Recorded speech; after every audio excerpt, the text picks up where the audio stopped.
Hi, I'm Brandy Suchovich. I'm an elementary school music teacher, and today I'm going to show you some clarinet basics. For this segment, you will need a clarinet, a little glass of water, and a reed. First, you always want to put your clarinet together. It has 5 different pieces, 1, 2, 3, 4, and 5. You twist the pieces together, lastly the mouthpiece. Next, you want to put on your reed. There are a lot of different kinds of reeds you can get, different brands, different strengths. Rico is a great brand for beginners because the price is very low and it's very easy to make a sound on them because the thinness of the reed is very, very thin. The thinner the reed, the easier it is to make a sound whenever you're starting with blowing. If you want a better brand for a little more money, you could go with brands such as Van Doren or Mitchell-Lurie. This reed here is a Van Doren, and you can always see on the back what the brand is. And as well as the brand, on the back there's usually a number or a strength, such as 1, 2, 3, or soft, medium hard, or hard. The lower the number or the lower the explanation, such as soft, then the easier it is to make a sound.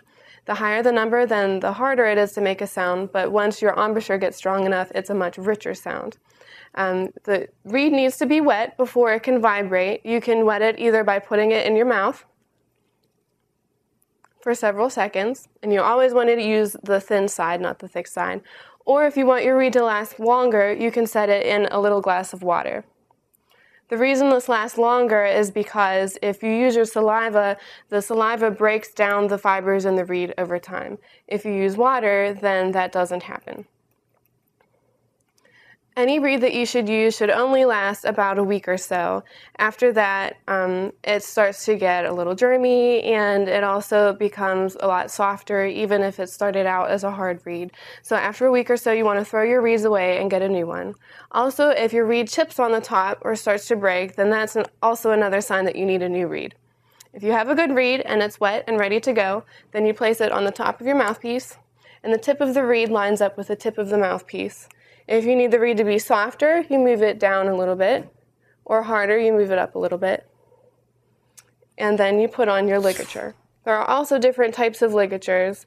They give you a little bit different sound, but they all generally do the same job. You tighten your ligature nice and tight to hold the reed in place, and then you're ready to play.